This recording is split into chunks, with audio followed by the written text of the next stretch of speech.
আজ 5th জুলাই। আমরা weekend কাটাতে যাচ্ছি কাকদ্বীপ। সেখানে গঙ্গার ধারে একটা গেস্ট হাউসে দুদিন থাকবো। তাহলে চলুন বেরিয়ে পড়ি। সকাল 6:40-এ বাড়ি থেকে বেরিয়ে আমরা আমতলা ক্রস করছি 7টার সময়।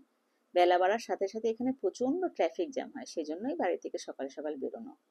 শহর ছাড়িয়ে এরকম সুন্দর সবুজের মাঝখান দিয়ে এগিয়ে চলেছি কাকদ্বীপের দিকে। তবে আমরা কাকদ্বীপ শহরের মধ্যে না ঢুকে তার আগেই লট নাম্বার 8-এর দিকে চলেছি গঙ্গাসাগর যাওয়ার রাস্তায়। 8:30টার সময় আমরা পৌঁছে গেলাম আমাদের ডেস্টিনেশনে। এইবারে আমাদের থাকার জায়গাটা আপনাদের দেখাচ্ছি। এটি কাকদ্বীপ পঞ্চায়েত সমিতির গেস্ট হাউস। এখানকার ক্যাম্পাসে দুটো বিল্ডিং রয়েছে। এই বিল্ডিংটির ফার্স্ট ফ্লোরে এখানকার সাব ডিভিশনের অফিসারদেরই থাকার ব্যবস্থা। এই ফ্লোরে 3টে বেডরুম, খাওয়ার এবং বসার জন্য একটি ঘর রয়েছে। দুটো বেডরুম আমাদের থাকার জন্য দিয়েছে, এই একটি রুম। তবে এই ঘরে জানলা দিয়ে কিন্তু গঙ্গা দেখা যায় না। প্রত্যেকটি ঘরে অ্যাটাচড বাথ, টিভি, এসি রয়েছে।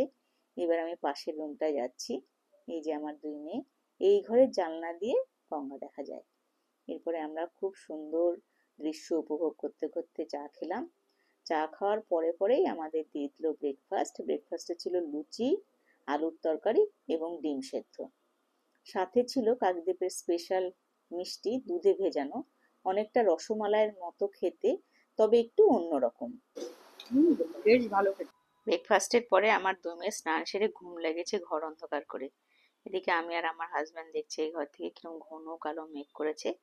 উপরের ফ্লোরে কনস্ট্রাকশনের কাজ হচ্ছে, সেই জন্য এরকম বাঁশের স্ট্রাকচার এসব ঝুলছে, নইলে আরো ভালো ভিউ পাওয়া যেত।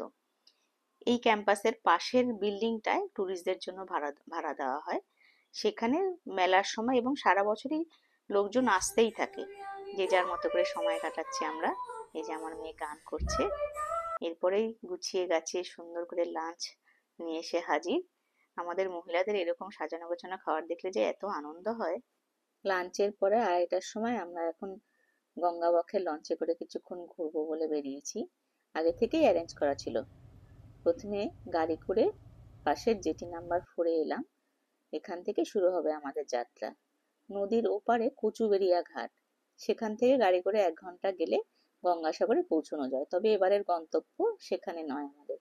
ভেসেল বা যাত্রীবাহী লঞ্চে করে মানুষ এপার থেকে ওপারে সারাদিন ধরে যাতায়াত করছে। তবে এই ফেরিঘাট থেকে মোস্ট প্রবাবলি ভেসেল চলে না, শুধুমাত্র অফিসে ব্যবহৃত কিছু লঞ্চই রয়েছে এখানে। উঠে পড়েছি আমরা আমাদের লঞ্চে। আগেকার দিনে জমিদাররা যেরকম বজরা করে গঙ্গাবক্ষে ভ্রমণ করতো বা নদীবক্ষে ভ্রমণ করতো, সেরকম ফিলিংসই দিচ্ছে। নদীর দুপাশের দৃশ্য দেখতে দেখতে কখন যে কতটা সময় পেরিয়ে গেছে। আহা, কি দৃশ্য! মেঘলা ওয়েদার, সুন্দর হাওয়া দিচ্ছে। ক্রমশ সাগরের দিকে এগোচ্ছি। যত এগোচ্ছি ততই বেশি হাওয়া দিচ্ছে। জোয়ারের সময় বলে ঢেউও প্রচুর, শক্ত করে ধরে দাঁড়িয়ে থাকতে হচ্ছে। আমরা যে একটু ঘুরে ঘুরে ছবি তুলবো কিংবা লঞ্চের পেছনের দিকেও যাব, সেই উপায় নেই, একভাবে বসে আছি। ওই দূরে যে আইল্যান্ডটি দেখা যাচ্ছে সেখানে কোনো মানুষ থাকে না। এই সময় আমরা চায়ের অভাব বোধ করছিলাম, মনে হচ্ছিল এই সুন্দর দৃশ্য দেখতে দেখতে চা পেলে দারুণ হতো। ভাবতে না ভাবতেই দেখি চা বিস্কুট নিয়ে এসে হাজির। এইসব সুন্দর সুন্দর মুহূর্তগুলোর জন্যই তো বেঁচে থাকা, কাজ করার অনুপ্রেরণা পাই। 1.5-2 ঘন্টা এরকম ভাবে কাটালাম, তারপরে এখানে আমাদেরকে নামিয়ে দিয়ে গেল। এরপরে আমাদের লঞ্চটি আবার সে তার নিজের জায়গায় ফিরে চলেছে। এবারে কিন্তু অন্য একটা ঘাটে নামালো। এখান থেকে আমাদের থাকার জায়গাটি ওয়াকিং ডিস্টেন্স। বেশ কিছুক্ষণ এখানেও কাটালাম। এখান থেকেও গঙ্গাকে দারুণ ভাবে এনজয় করছিলাম। ঘরে ফিরে আসার পরে চিকেন পকোড়া দিল স্ন্যাক্সে। আগামীকাল যাব বকখালি এবং হেনরি আইল্যান্ড। পরের ভিডিওতে সেটাই আপনাদের দেখাবো।